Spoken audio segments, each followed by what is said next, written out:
आज आबा फार खुश होते. ते आजोबा होणार असल्याची बातमी त्यांच्यासाठी जगण्याचं बळ घेऊन आली होती. माई त्यांच्या हसऱ्या चेहऱ्याकडे सारखं पाहत होत्या. सकाळी जावयाचा फोन आला होता. आबांनी जावयाला लेकीला माहेरी आणून सोडायला सांगितलं होतं. खरं तर आबा जाणार होते, पण जावाई भला माणूस, त्याने आबांना कसलाच त्रास होऊ दिला नाही. आबा देव माणूस. माई पण त्यांना शोभतील अशा.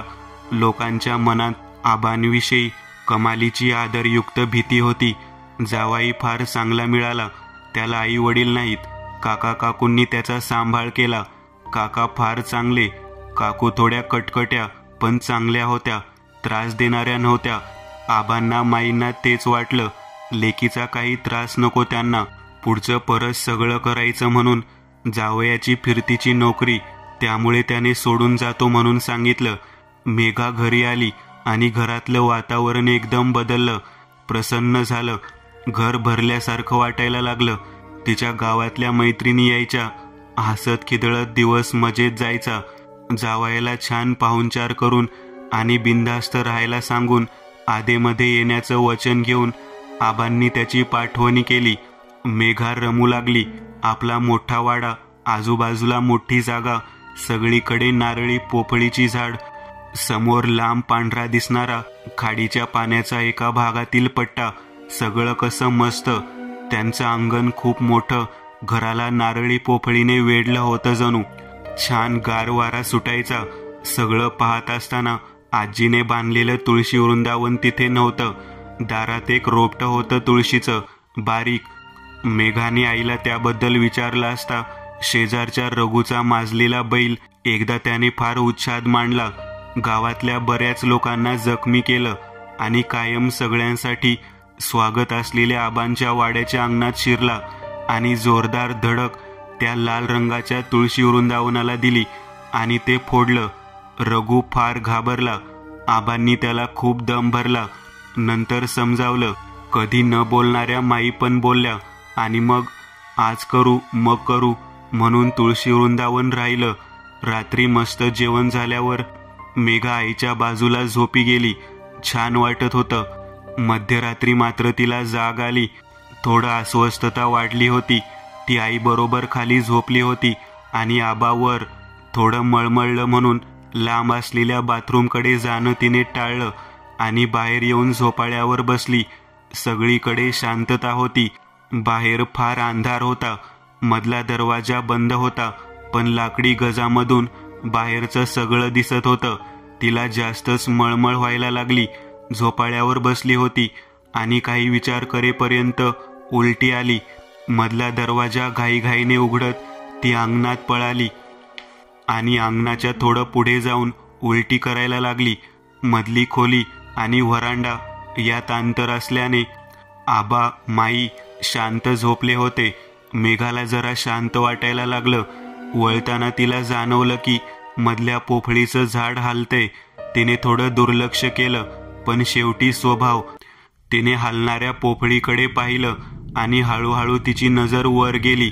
तिच्या पायाखालची जमीन सरकली.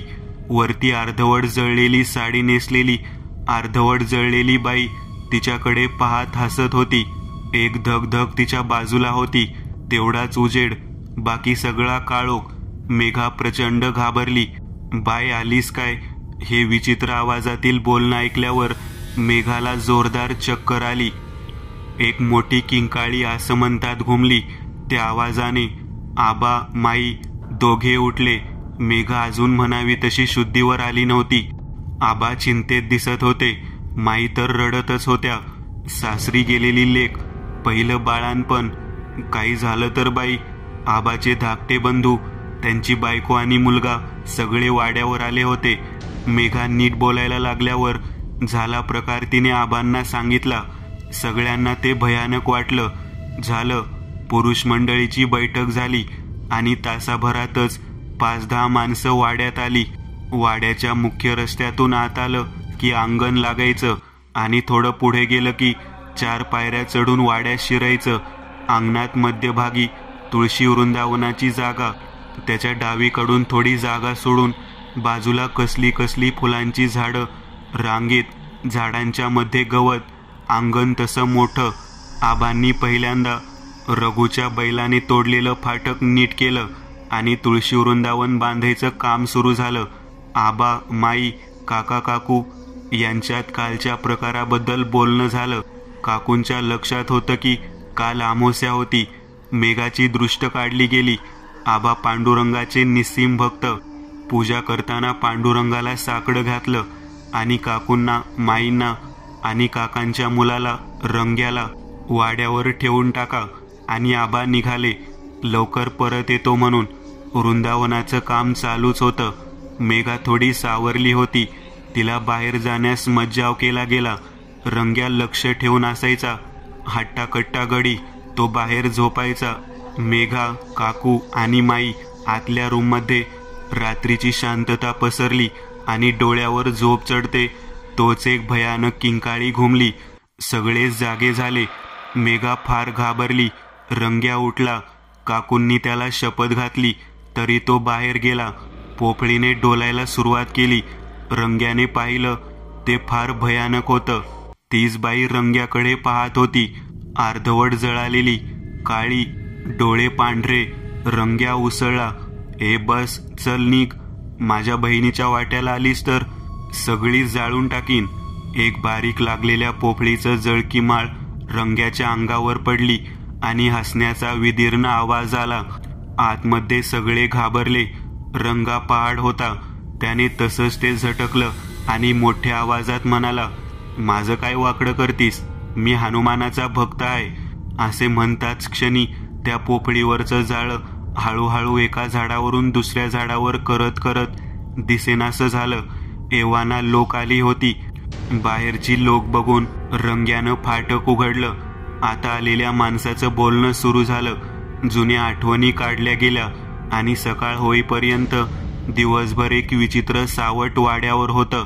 संध्याकाळ झाली की मेघाला भीती वाटायला लागे. तिच्या चेहऱ्यावर भीती स्पष्ट जाणवायची. माई मेघाजवळ बसायच्या. तिला जुन्या आठवणी सांगत. काकू गरम जेवण करून तिला भरवायच्या.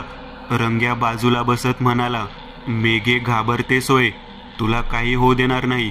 हा भाऊ आहे की तुझा? रात्र वाढायला लागली तशी मेघाचा धीर सुटत होता. 11च्या सुमाराला गेट वाजलं. कर आवाज आल्यावर रंग्या सोडून सगळे घाबरले. रंग्या म्हणाला, गप्प बसा, मी बघतो. काकूंनी शपथ घातली आणि नेहमीसारखी ती मोडून रंग्या निघाला. दार उघडून बाहेर आल्यावर फाटकामध्ये पेटत उभा असलेला कंदील त्याला दिसला. त्याने ओळखलं. बाहेर काका आणि आबा होते. सगळे आत आले. प्रवासाचा क्षीण जाणवत होता. काकूंनी चहा केला. थोड्या गप्पा झाल्यावर कालचा प्रकार कथन केला गेला. काका, आबा किंचित हसले. म्हणाले, म्हणून गेलो होतो. आम्हाला मांत्रिक तांत्रिक काही कळत नाही. आम्हाला कळतो तो भगवंत, आमचा पांडुरंग, म्हणून त्याच्याकडे गेलो होतो. माई काकू भारावून गेल्या. आम्हाला माहीत होतं हा रंग्या इथं असला की भीती नाही. सगळे हसले. आबांनी आपल्या हातांनी बुक्का लेकीच्या कपाळाला लावला. काकांनी बसल्या जागीच मेघाला जवळ घेतलं. पोरी, तुझे 2-2 आई बाबा असताना आणि पहाडासारखा हा भाऊ असताना भीतेस काय? तू एकुलती एक लेक आमची. तुला काय पण होणार नाही. मेघा हसली आणि बाहेर ती कर्णकर्कश किंकाळी घुमली. भीती परत आली होती आणि रंग्या तिमिरीत उठला आणि त्याने एक शिवी हासडली. बाहेर हसण्याचा आवाज आला, तोच विदीर्ण. दुसऱ्या दिवशी जावई आले. बाहेर तुळशी वृंदावनाचं काम झालं होतं. काकानी आबा काहीतरी बोलत होते. जावयाला बघून आबा खुलले. बाहेर कसली तरी बाग, कामाची लगबग बघून जावाई आत आले. माईंनी भाकर तुकडा ओवाळले. मेघाने बाहेर येऊन पाहिले. नवरा आत आल्यावर त्याला घट्ट मिठी मारली आणि रडू लागली. जावाई हसले. ते म्हणाले, अगं आलो की आता. माझा तरी कुठं जीव लागतोय. सुट्टी टाकलीये. आता राहणार आहे. इकडच्या भागातली कामं घेतली. आता इकडूनच जातेत राहणार. हे ऐकल्यावर सगळ्यांना बरं वाटलं. इकडच्या तिकडच्या गप्पा हसत खेळत जेवण झाल्यावर आबा आणि काकांनी सगळी घटना कथन केली. जावई थोडे गंभीर झाले, पण आबांनी आणि काकांनी त्यांना धीर दिला. बाहेर बागकाम पूर्ण झालं होतं. तुळशी वृंदावन मस्त दिसत होतं. रात्री उशिरापर्यंत सगळे जागेच. किंकाळ्या तशाच. दिवसामागे दिवस जात होते. मेघाचे दिवस भरत चालले होते.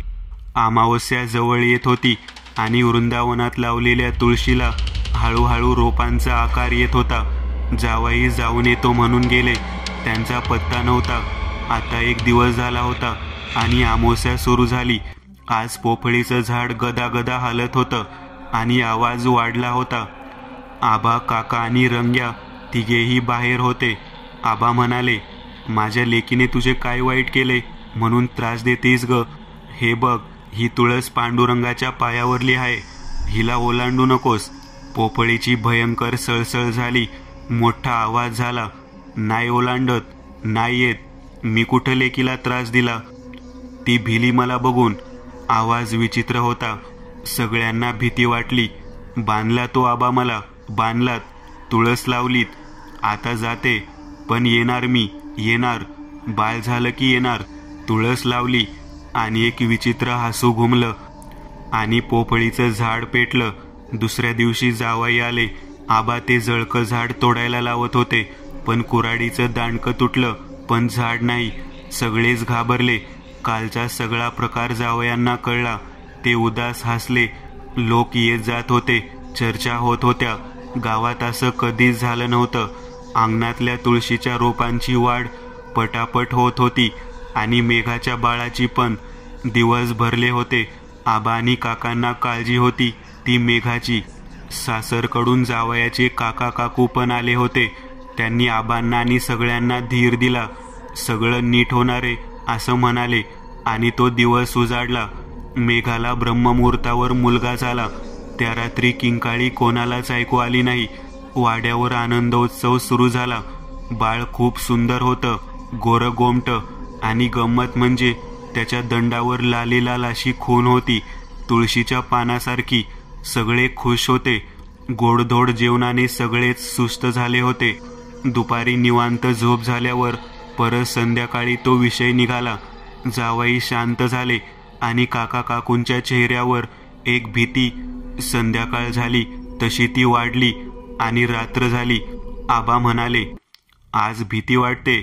जावाई हसले, म्हणाले, घाबरू नका आबा, आज शेवट होणार. सगळेच दचकले. आबा म्हणाले, मी समजलो नाही. जावाई बोलू लागले, आई बाबा गेले तेव्हा मी 12 वर्षाचा आणि ती 8. माझ्यावर फार प्रेम तिचं, अगदी लाडाची. काका काकूंवर पण फार जीव. दिसायला फार सुंदर, कामात हुशार, सालस, देखणी. म्हणून शेजारच्या गावचं खोताचं स्थळ आल्यावर आम्ही वाट पाहिली नाही. होणारा नवरा पण साजेसा, सुंदर, आणि आम्ही तिचं लग्न लावून दिलं. जाताना माझ्या काळजीनं खूप रडली. मला मिठी मारून रडली. काकूंच्या मिठी शिरून म्हणाली, काळजी घे काकू माझ्या दादाची, माझी लाडकी सावी, माझी बहीण. जावाई हुंदका आवरत म्हणाले, काका काकू सोडून सगळ्यांसाठी अनपेक्षित धक्का होता. मेघा आवासून पाहत होती. जावाई म्हणाले, पुढे तिचे सगळे सण समारंभ केले. वर्ष असंच गेलं, पण बाळाची चाहूल काही लागेना. गोड गोड बोलणारी सासू आता टोमणे मारायला लागली. सासरा नुसता धुमसायचा आणि नवरा गप. हा राग खूप धुमसला. जेव्हा चुलत्याच्या मुलाला मुलगा झाला त्या दिवशी कडाक्याचं भांडण झालं. कधी नव्हते. नवरा सुद्धा तिच्या अंगावर धावून गेला आणि तिने कपडे भरायला घेतले. रागाच्या भरात सासूने आणि नवऱ्याने तिला खूप मारलं आणि रागाने बेभान झालेल्या सासूने रॉकेल टाकून तिला पेटवलं. तरीही धावत जाऊन तिने मागच्या विहिरीत उडी घेतली. दुर्दैवाने पाणी कमी असल्याने धगधगतच जीव सोडला. दुसऱ्या दिवशी आत्महत्या केल्याची तार आली आणि आम्ही संपलो. बोलून चालून खोताचं घर आणि वागणूक आमच्या समोर चांगली म्हणून आम्हाला संशय नाही आला आणि हा विषय संपला होता. म्हणून तुम्हाला सांगण्याची तसदी आम्ही घेतली नाही. त्याबद्दल माफ करा. मी फार दुःखी होतो हो. ती धीट होती, पण हारली असेल असं वाटलं. परवा 2 दिवस मी नव्हतो ते त्याचसाठी तिच्या घरी गेलो होतो. एक बाजू आधू झालेल्या त्या नालायक नवऱ्याने सांगितलं हे सगळे. सासू पडून मेली आणि सासरा कसल्याशा आजाराने. आता नवरा खितपत पडलाय. बेकार अवस्था. सगळ्यांच्या डोळ्याला धार लागली होती. आणि तेवढ्यात भयानक हसण्याचा आवाज घुमला. पोफळी पेटली होती आणि सगळे धावत बाहेर गेले. तीच अर्धवट जळलेलं शरीर, सोडलेले केस, ओठावर हसू आणि डोळ्यात आसू. झाड गदगदत होतं. बाळ झालं बाळ आणि परत गडगडाटी हसू. जावाई आत गेले आणि बाळाला आणलं. मेघाने त्यांचे पाय धरले. माई आणि काकू रडायला लागल्या, पण ते थांबले नाहीत. बाळ झोपेतून जागं झालं. आबा आणि दोन्ही काकांनी मेघाला थांबवलं. जावाई बाहेर आले आणि त्यांनी तुळशी वृंदावनाजवळ बाळाला ठेवलं. आता हसण्याची जागा रडण्याने घेतली. दादा, माझा दादा, तू पण घाबरलास ना? जावाई नाही म्हणाले. मग काढ की ते बाळ त्या तुळशीजवळून. सगळेच घाबरले आणि मोठा हसण्याचा आवाज घुमला. नको रे नको, किती गोड दिसतोय बघ. बाळाने त्या भयानक आकृतीकडे नजर फिरवली. किंचितशी हासरी लकीर सगळ्यांना दिसली. आकृती हसली. दादा, तुझा संसार सुखाचा झाला. किती गोड. येते मी. त्याला पाहिलं. वहिनी येते ग. घाबरली होतीस, पण तुला काहीच माहिती नाही.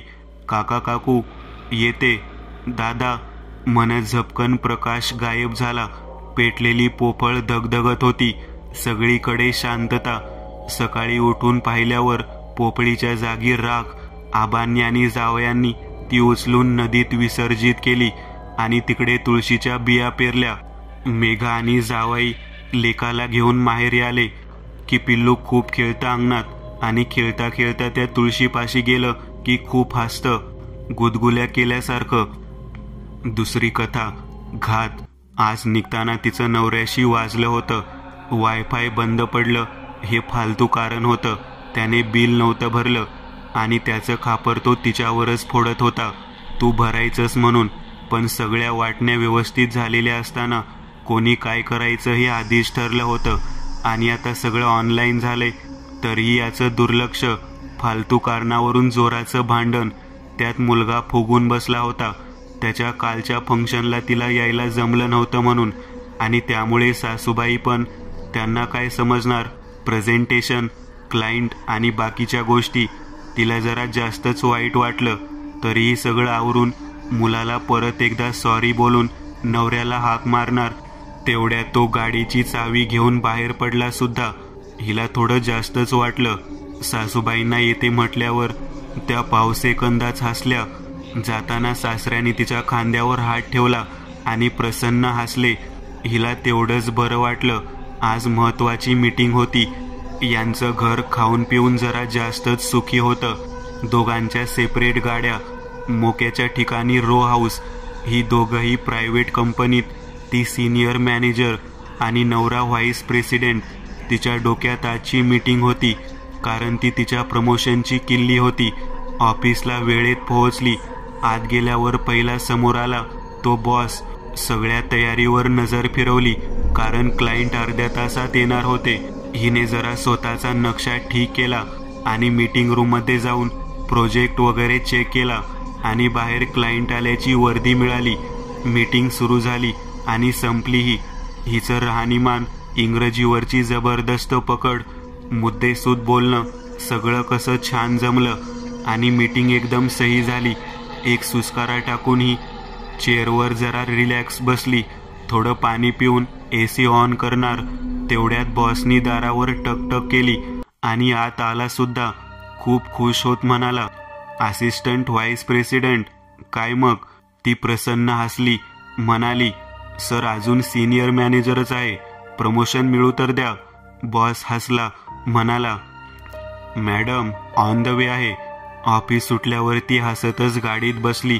दिवसाची सुरुवात जरी बेकार झाली असली तरी शेवट गोड होता. अरे पण अजून शेवट नाही. अजून नवऱ्याला आनंदाची बातमी द्यायची आहे. आता घराचे उरलेले हप्ते लवकर संपतील. पुढच्या वर्षीपासून मुलगा सेकंडरीमध्ये. म्हणजे आता खर्च झाला तरी इतकी चिंता नाही.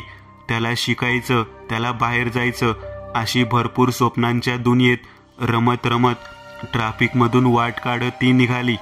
एकदा वाटलं नवऱ्याला करावा फोन, पण नंतर वाटलं सकाळी भांडल्यावर संध्याकाळी काही न बोलता त्याच्या मिठीत शिरण्याची मजा काही औरच असते. स्वतःच्या विचारांवर हसली आणि तिची गाडी मेन रोडला लागली. सासूबाईंनाच काजू कतली घेऊन जावं म्हणजे क्षणार्धात त्या त्यांची पॉज केलेली टेप परत सुरू करतील. या विचारानेच तिला इतकं हसू आलं आणि हसण्याच्या नादात समोरचा टँकरवाला जागच्या जागी थांबला हे तिच्या लक्षात आलंच नाही. तिने करकचून ब्रेक दाबला. ब्रेकचे आवाज घुमले. 2 मिनिटे तिने डोळे मिटले. डोळे उघडले तेव्हा तिला कसंच झालं. बापरे म्हणत ती घरापाशी पोहोचली. नवऱ्याची गाडी बाहेर होती. हिला बरं वाटलं. दार सताड उघडं होतं. कधी न भुंकणाऱ्या सिंबाला स्वतःवर भुंकताना पाहून हिला मज्जा वाटली. गप म्हणून आत गेली. सासूबाईंनी नुसतं दाराकडे पाहिलं. ही आधी नवऱ्याकडे गेली. नवऱ्याने तिच्याकडे पाहिलं सुद्धा नाही आणि उठून बाहेर निघून गेला. सासूबाई किचनमध्ये. सासरे नेहमीप्रमाणे क्लबमध्येच असणार, कारण क्लबमध्ये गप्पाटप्पा करून ते नातवाला ट्युशनवरून घेऊनच रोज घरी यायचे. ही रूममध्ये गेली आणि आंघोळीची तयारी केली. त्यांच्या फुगून बसण्याचा हिला थोडा राग आला होताच. खाली फोन वाजत होता आणि नवऱ्याचा मोबाईल पण. ही बाथरूममधून बाहेर आली आणि आवरून खाली गेली. बाहेर कोणीच नव्हतं. हिने सगळ्यांना हाका मारल्या. हिला थोडा रागच आला. निदान सांगून तरी जायचं. घर उघडं टाकून गेलेत. सिंबा मूर्खासारखा भुंकत होता. थोड्या वेळाने सासू आत आली. कमालीची निशब्द. शेजारच्या कुलकर्णी काकूंनी तिला पकडलं होतं. हिला प्रचंड भीती वाटली. सासरे आणि तिचा लाडका अंशू हे दोघेच बाहेर होते, कारण हे तिघेही घरातच होते. ॲम्ब्युलन्सचा कर्णकर्कश आवाज ऐकला आणि हिला धस झालं. नवरा खाली उतरला. प्रचंड रडत होता आणि त्याच्या मागे सासरे गलित गात्र झालेले. हिला खूप भीती वाटली आणि मुलाच्या काळजीने तिच्या डोळ्यात आसुवं जमा झाली. आणि मागे 2 जण स्ट्रेचर घेऊन येताना दिसले. हळूहळू ते जवळ आले. हिच्या समोर ते स्ट्रेचर खाली ठेवल्यावर हिला प्रचंड धक्का बसला. छिन्नविछिन्न झालेली बॉडी पोस्टमॉर्टमच्या लायकीची पण नव्हती राहिली. स्ट्रेचरवाल्यांच्या मागे अंशू वेड्यासारखा रडत होता, स्ट्रेचरवर ठेवलेल्या त्याच्या आईकडे बघत. अंशू त्याला अमेरिकेत शिकवायला पाठवायचं होतं. घराचे EMI, सासूबाईंना काजू कतली, हिची स्वप्न मोठी होती.